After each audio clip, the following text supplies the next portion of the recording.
Well, there's another issue too that goes along with identity politics to some degree here, that this stratification of society is starting to reflect, because I pointed out earlier that the best predictor of long-term life success economically is intelligence and trait conscientiousness. But that also means that our culture is stratifying meritocratically. And there's some things about this that we really have to take seriously. And this is where some of the uglier elements of science become germane. So IQ is a particularly ugly aspect of science, because the IQ literature reveals that which no one would want to be the case, which is that there are profound and virtually irremediable differences in people's cognitive performance, and that those differences have a very solid biological and heritable basis. No one wants to hear that. They don't want to hear that it's biological. They don't want to hear that it's heritable. They don't want to hear it's permanent.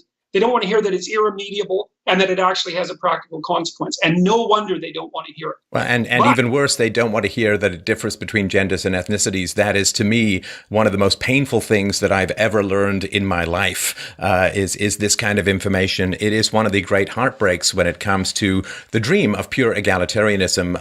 And that is, I think, even harder. It's an even harder pill for people to swallow.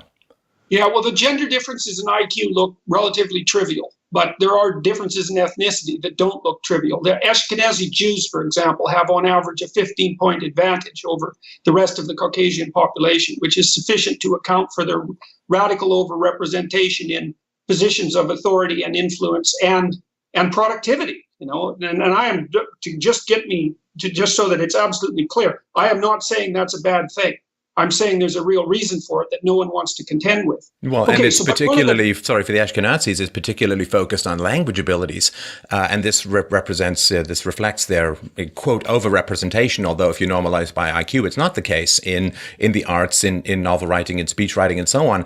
Ashkenazi Jews don't have a significantly strong advantage in spatial reasoning, which is one of the reasons why you'll hear a lot about Jewish writers, but not a lot about Jewish engineers. That talent seems to have spread to the East Asians in particular, this is why, 40% of Google's workforce is East Asian, because there are these biological differences. And this is something that has been so strenuously avoided since, I guess, the bell curve first came out 20 odd years ago. And I think the consequences of avoiding it, it's the old thing, give you a short-term benefit, but the long-term catastrophes, I think, are still accumulating. So one of the problems with the stratification is that, okay, so let me give you an example here. It's illegal in the United States to induct anyone in the armed forces who has an IQ of less than 83. And the reason for this is that despite the fact that the armed forces has been desperate for bodies since its inception and is still desperate, and in peacetime and in wartime, and that the armed forces has been used as a social mechanism for moving people out of the underclass into the lower middle class, let's say. And I'm pointing that out just to state forthrightly that the armed forces, above all, had every reason not to want this to be the case. They determined after approximately 100 years of study that anyone with an IQ of 83 or less couldn't be trained to do anything that wasn't positively counterproductive in the armed forces. And that should send a shudder of terror through everyone's heart, because an IQ of 83 puts you in the bottom 10% of the population. That's 1 in 10 people. And we're building a very cognitively complex society. And in that cognitively complex society, there's less and less room for the gainful employment of people who don't have the capacity to contend with cognitive complexity. And if the army could train them and increase things and change things, to me, IQ is similar to height. There's some environmental factors, but you can't make someone taller than their genetics allow as a whole. And so if the army could change that IQ, they'd have a massive incentive to do so, but nobody knows how to do it on any perpetual basis. We've also seen repeated attempts by scientists and let's call them biological engineers, technical engineers, to try to produce exercises that would increase IQ. And basically the data is pretty clear, and it's also dismal.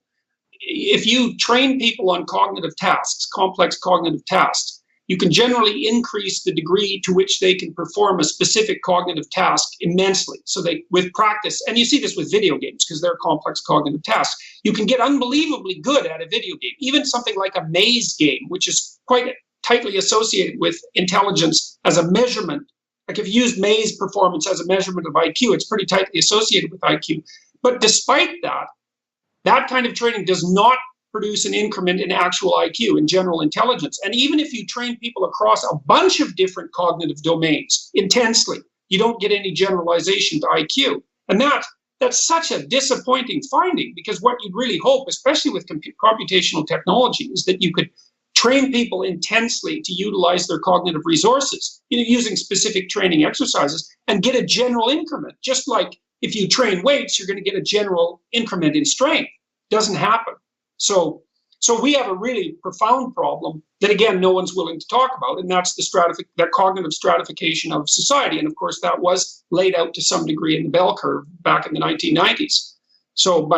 But see, on the liberal end, everybody wants to believe that everyone's the same and that you can just train anyone to do everything. And then on the conservative end, everyone wants to believe that if you just got off your ass and looked for a job, there'd be a position for you.